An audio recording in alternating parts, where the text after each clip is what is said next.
Pozdrav svima, danas je 18.4.2016. i prošlo je točno 6 mjeseci na Roakotanu. Iako ljudi inače piju ovaj lijek 6 mjeseci, ja ga moram piti duže zbog jako male doze prva 3 mjeseca od 10 i 20 mg. Prvi mjesec 10 i drugi mjesec i treći mjesec po 20. Tako da eto, moram sad to nadoknaditi. Kako se sjećam ovaj tjedan, zapravo ovih 10 dana, jer sam morao pričekati 10 dana da snimam ovaj video, da bude točno 6 mjeseci, pa jako dobro, nemam nekih uopće, zapravo nemam nikakvih problema osim sušenja usnica i kože, ljuštenja i to je bilo to zapravo. Koncentracija mi je jako dobro, gotovo koji prije i bolovi u leđima su sve rijeđi i rijeđi, tako da nemam se šta požaliti. Možemo i zoomirati.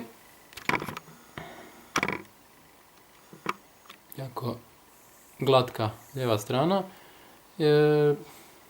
Ima tu još crvenila koje tek treba doći na red. Desna strana je čak i bolja od lijeve, čini mi se.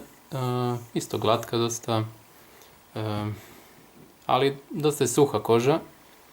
Možete baš vidjeti ovdje oko usnica kako stavljam labelo, kako se razlikuje od ostatka kože. Ali i to labelo se brzo suši, već vidite kako su mi suha usna. Čelo ok, nos i brada standardno.